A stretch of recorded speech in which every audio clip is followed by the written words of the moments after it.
सर्वजण बोलत असताना काही लोक माझ्याकडे बघत होते.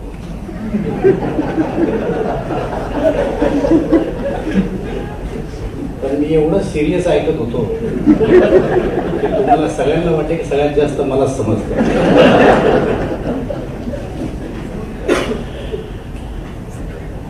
पण फडणवीस साहेब नेहमी सांगत असतात की एखादं तुम्ही गोष्ट सांगा. आजच्या कार्यक्रमातून मला एक गोष्ट आठवली फडणवीस साहेब की मी ग्रामीण भागातला राहणार आहे. माझ्या गावाची लोकसंख्या 400 होती, 1000. तर पूर्वीच्या काळात ग्रामीण भागात कीर्तन व्हायचे. आमच्या गावाला शंकर महाराज मुंडे नावाचे कीर्तन करायचे आणि एवढं चांगलं कीर्तन करायचे की आजूबाजूच्या ग्रामीण भागातले सगळ्या खेड्यातले लोक त्या कीर्तनाला यायचे आणि महाराजांचं कीर्तन ऐकलं रे की त्याचे भक्त होऊन जायचे. आणि लोकप्रिय महाराज शंकर महाराज विधानातले होते. मग ते महाराज या गावून त्या गावाला, त्या गावून त्या गावाला, त्या गावून त्या गावाला कीर्तन करत जायचे. या गावचे लोक वाटे लावला त्या गावापर्यंत जायचे, त्या गावचे लोक त्या गावापर्यंत जायचे. एक दिवस महाराज आमच्या गावातून निघाले आणि आजारी पडले. पुढच्या गावात कीर्तन करायचं, लोक वाट पाहू राहिले. त्याने आपल्या शिष्याला सांगितलं की अरे आज संध्याकाळी कीर्तन, माझी तब्येत बरी नाही, काय करायचं? लोक तर जमले असतील, कीर्तन तर करावं लागेल. महाराज म्हणल्यावर कपडे घालायचे तर कीर्तन करावंच लागेल. जे मी ह्याला द्याच तेव्हा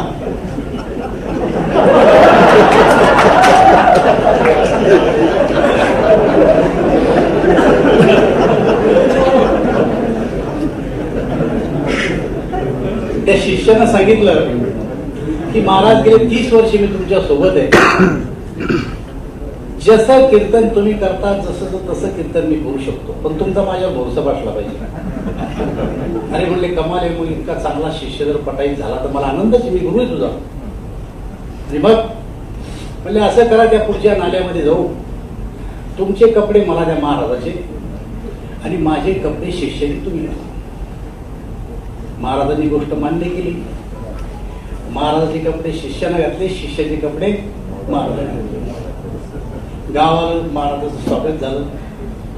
रात्री कीर्तनाला सुरुवात झाली. कपडे तर घाललेच होते.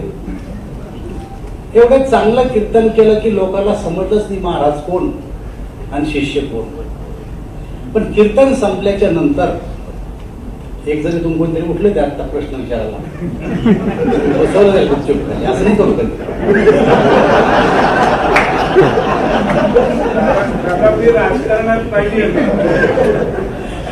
कीर्तन संपत आलं आणि एक जण उठला, म्हणजे महाराज कीर्तन तर एवढं चांगलं झालं, पण कीर्तनातून 2 प्रश्न निर्माण झाले. त्या प्रश्नाचं उत्तर तुम्ही मला दिलं पाहिजे. आता हा पट्ट्याचा कोण असतो मला माहिती. त्याला 2 प्रश्न विचारले. प्रश्न ऐकल्यानंतर तो महाराज म्हणला की एवढ्या छोट्या प्रश्नाचं उत्तर मी देणार नाही, माझ्या शिष्याला विचारा कशी.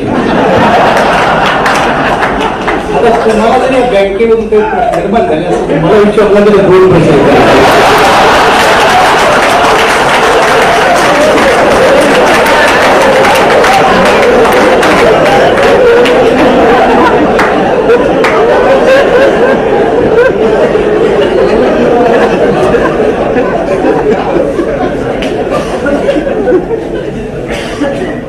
सगळ्याच प्रश्नाचे उत्तर मी दिले पाहिजे असं काही.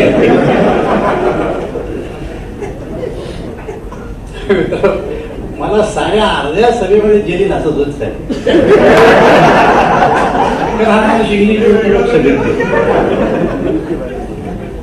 मला समजू का हसतो कोण, मला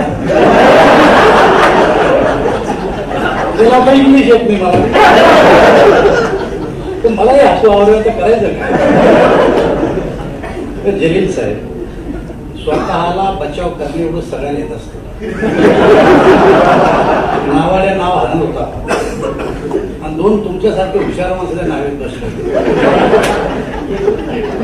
का पुरी बाजूला. संध्याकाळची वेळ.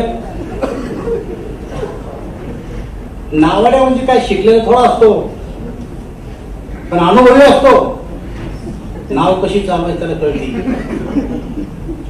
एक बाजूच त्याला नावाड्याला म्हणजे काय, तुला शिक्षण आहे म्हण नाही साहेब, शिकला नाही म्हण नाही, 25% आयुष्य वाया गेलं म्हणतो. दुसऱ्या शहाण्याने त्याला विचारलं, खरं हे चांदण्या मोजल्या का तो किती आहे? तुम्ही साहेब शिकलोच नाही तर फायदा काय, मग कसं काय मोजा? म्हणजे 50% वाया गेलो. नाव अर्ध्या पाण्यात गेली आणि कुठली खाली नावडे म्हणून साहेब पावत आहे तुम्हाला म्हण नाही, तुमचं सारं वाया गेलं. 35 वर्ष नाव चालवतो जलील साहेब.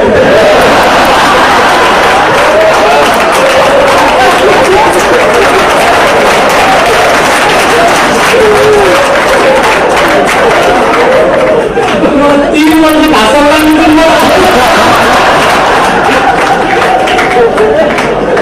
अजून नावाला भोगस नाही.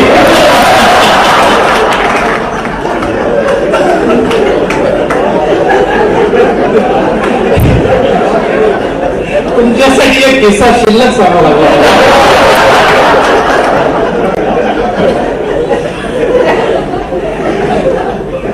विनोदाचा भाग सोडून द्या. खरंच डॉक्टर कराड साहेबांचे मी आभार मानतो की महिना 1.5 महिनाच आम्हाला दोघाला झालाय. मला सोडा आपण डॉक्टर साहेबाला मंत्री होऊन, पण या 1.5 महिन्यामध्ये त्यांनी देशातले सगळे बँकरचे चेअरमन बँकेचे या ठिकाणी बोलवले आणि गॅदरिंग अशा प्रकारचं घडून आणलं. आपल्या काही अडचणी असतात त्या आपण बँक लेवल पर्यंतच बोलतो, वरच्या अधिकाऱ्यापर्यंत आपल्याला कदाचित आपलं म्हणणं मांडता येत नाही आणि तेव्हा काही प्रश्न असेच राहून जातात. तर या परिस्थितीचा अर्थ हे प्रश्न सोडवण्यासाठी एक चांगल्या प्रकारे होऊ शकतो.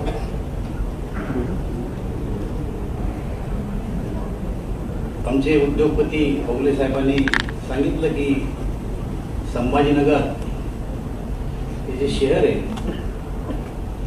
हे पुढच्या काळामध्ये या राज्यातलं एक मोठं औद्योगिक शहर होणार आहे.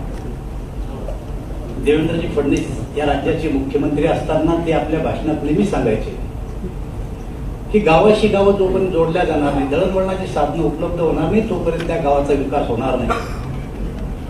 पण या उद्योगपतीला जर आपण राज्यामध्ये पाचारण करायचं असलं तर तो उद्योगपती मुंबई, ठाणे, पुणे, नाशिक याच्या पलीकडे जायला तयार नव्हतं. ठाणे, पुणे, मुंबई, नाशिक, नागपूर, संभाजीनगर या मोठ्या शहरामध्ये कोणी यायला तयार नव्हतं. कारण कोणत्याही उद्योगपतीला आपलं हेड ऑफिस पासून 2-3 तासाच्या अंतरावर जाता यायला पाहिजे अशा ठिकाणी उद्योगपती जायला प्राधान्य देतो आणि त्यामुळे संभाजीनगरला 6-7-8 तास लागते, त्यापेक्षा जास्त नागपूरला लागते. अशा परिस्थितीमध्ये ह्या ठिकाणी उद्योग येतील कशासाठी? म्हणून त्यांनी कल्पना केली की समृद्धी महामार्गासारखा एखादा चांगला महामार्ग जर केला तर कोणताही उद्योगपती हा संभाजीनगरला जाऊ शकतो, हा नागपूरला जाऊ शकतो. त्या कल्पनेतून हा समृद्धी महामार्ग झाला आणि ज्या ओळसपासून समृद्धी महामार्ग झाला तेव्हापासून लोकांच्या, उद्योगपतींच्या अशा अपेक्षा या संभाजीनगरकडं आणि नागपूर मध्ये अमरावती अशा ठिकाणाकडं जायला आता तयार झाले आहेत. तर उद्योगपती सुद्धा कमी पैशात लेबर असावं पाहिजे असतं, कमी पैशाची जागा असावं लागते. मराठवाडा आणि विदर्भाला त्यांच्याच काळामध्ये विजेमध्ये सवलत दिली होती, म्हणजे वीज स्वस्त, लेबर स्वस्त, जमीन स्वस्त अशा ठिकाणी जायची इच्छा आहे. पण दळणवळणाची साधनं उपलब्ध नाही आहेत आणि त्यामुळे मोठमोठे उद्योगपती आपल्या या छोट्या छोट्या शहरामध्ये येत नव्हते.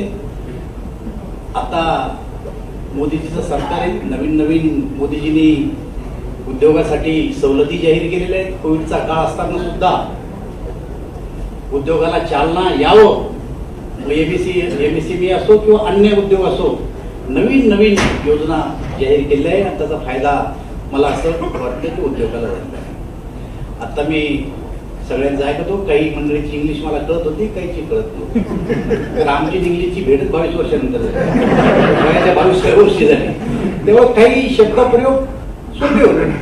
पण मला असं वाटतं की कृषी क्षेत्राला काही कोण हात घातलेला दिसत नाही.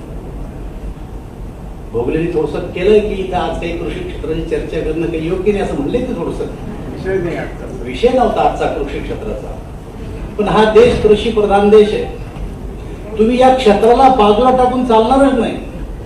आज ठीक आहे उद्योगावर तुम्ही चर्चा केली, परंतु शेती क्षेत्राच्या सुद्धा काही अडचणी आहेत, ग्रामीण भागाच्या सुद्धा काही अडचणी आहेत. डॉक्टर कराड साहेबांनी सांगितलं की आता ह्या ज्या बँकेच्या विलिनीकरणानंतर किंवा त्याच्यानंतर ग्रामीण भागातल्या शाखा बंद झाल्या, त्यांचे लायसन्स आहे अजून, तर शाखा बंद झाल्या आणि त्यामुळे ग्रामीण भागाची मोठ्या प्रमाणात अडचण ओळखली. मला असं वाटतं याचाही विचार कराड साहेब केव्हा तरी एखादी बैठक घेऊन दिल्लीच्या स्तरावर का होत नाही आपण केला पाहिजे आणि ग्रामीण भागामध्ये बँकांचं नेटवर्क उभं केलं पाहिजे. आज अडचणी भरपूर आहेत, तुम्ही म्हणतात तसा आज तो विषय जरूर नाही, पण हे क्षेत्र बाजूला सोडून चालणार नाही. आज आपण जर बघितलं तर महाराष्ट्रामध्ये आता DMIC, या देशामध्ये DMIC सगळ्यात जास्त भूसंपादन जर कुठं झालं असेल तर ते औरंगाबाद झालं, संभाजीनगरला झालं. सगळ्यात जास्त भूसंपादन झालं, उद्योग यायला सुरुवात झाली. प्रधानमंत्र्यांनी या ठिकाणी येऊन एरोक सिटीचं उद्घाटन सुद्धा केलंय. म्हणजे एवढं फास्ट ग्रो होणारं शहर, मला असं वाटतं की आता महाराष्ट्रामध्ये दुसरं कोणतं नाही. जमीन उपलब्ध आहे, लेबर उपलब्ध आहे, सगळ्या गोष्टी उपलब्ध आहे आणि अशा शहराकडं बँकर्सनी आता लक्ष देणं गरजेचं आहे.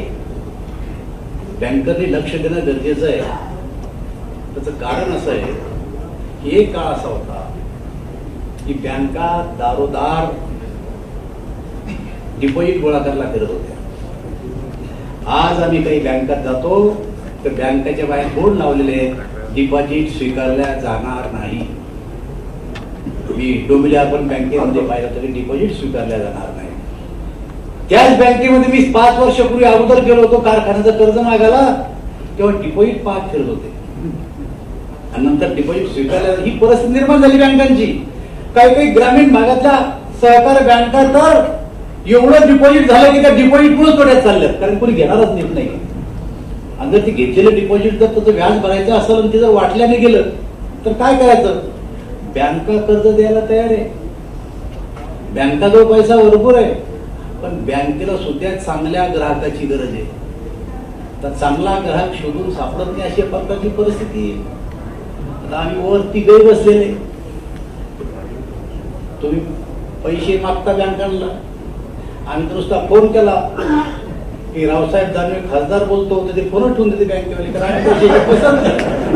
आपने ऐसा बोला इंडियन बैंक चेयरमैन साहब कि स्टील इंडस्ट्री के बारे में आपने बोला, कभी स्टील इंडस्ट्री कभी शुगर इंडस्ट्री, इसके लिए आप लोन देने में जरा हार ना करते. क्यों कि उसका जरा ठीक नहीं चलता, 2-2, 3-3 साल हो स्टील इंडस्ट्री का.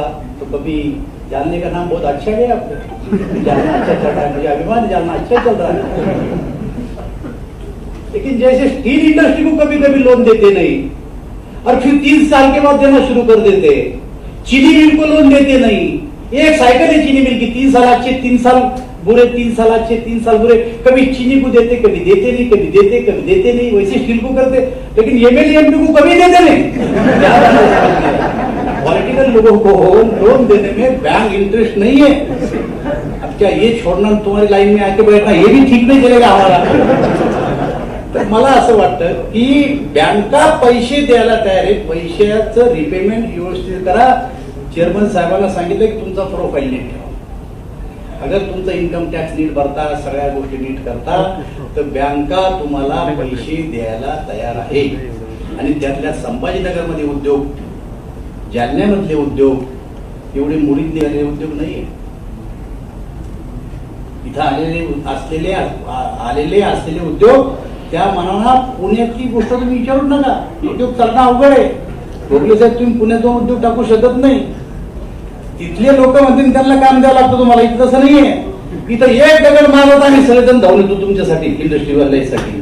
आपल्याकडचं वातावरण चांगलं आहे, आपल्याकडचं वातावरण चांगलं आहे.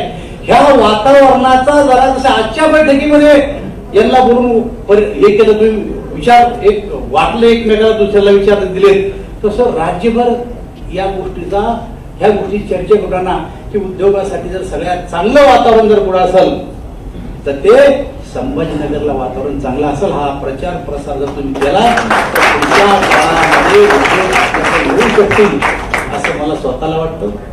आजच्या या परिषदेच्या निमित्तानं एक चांगलं वातावरण तयार झालं. या वातावरणाचा फायदा घेऊन आपण अजून पुढच्या काळात काही गोष्टी करू. काही मित्रांना असं वाटतं की मी तर रेल्वे मंत्री, रेल्वेचं काहीच बोलत नाही, तर माझं मानून तुमच्या एवढं फायदा काय, गरज पडली तर आपण पुन्हा एकदा बैठक घेऊ. पण या ठिकाणी तसं मी आपल्याला सांगितलं की गावाशी गाव जोडल्याशिवाय त्या भागाचा विकास होत नाही. तसं रेल्वेचं सुद्धा एक नेटवर्क आहे. काही लोकांची मागणी आहे की जळगावपासून सोलापूरपर्यंत रेल्वे आणा, काही लोकांचं जालन्यापासून खामगावपर्यंत न्या, काही लोकांची मागणी आहे की रेल्वेचं दुहेरीकरण करा नांदेडपासून, काही लोकांची मागणी आहे की औरंगाबादपासून कुंदाब्यापर्यंत जोडा, 28 किलोमीटरचा मार्ग आहे. काही लोकांचं म्हणणं आहे की 40 पर्यंत जोडा, काही लोकांचं म्हणणं आहे की इलेक्ट्रिफिकेशन करा. मागण्याची कमी नाही. ह्याच मागण्या घेऊन मी रेल्वे मंत्र्याच्या अगोदर मी मंत्र्याकडे जाईल आणि आता तेच मंत्री व्हायची पाळी माझ्याकडे. पण काय पहिलं करावं आणि काय नंतर करावं त्याचं भान मला आहे. आणि जर मला नाही समजलं तर मला सांगणारे, समजावणारे, त्यांचं मार्गदर्शन घेण्याची सुद्धा माझी तयारी आहे. आता तुम्ही समृद्धी महामार्गाचा प्रश्न निर्माण केला. फडणवीस साहेबांना मी स्वतः वेळ घेऊन त्या विषयासाठी जाणार आहे की ज्या टायमाला त्यांनी ही कल्पना केली त्या बरोबरच रोड बरोबरच विचार केला आहे की मुंबई टू नागपूर या समृद्धी महामार्गावर पुढच्या काळामध्ये रेल्वे आपण नेऊ शकतो का, अशा प्रकारे त्यांनी अभ्यास केला, त्याची जागा सुद्धा घेतलेली आहे. आणि हे जे मी आता बोलून दाखवलं, या 1.5 महिन्यात या सगळ्या गोष्टी मी हात घातले.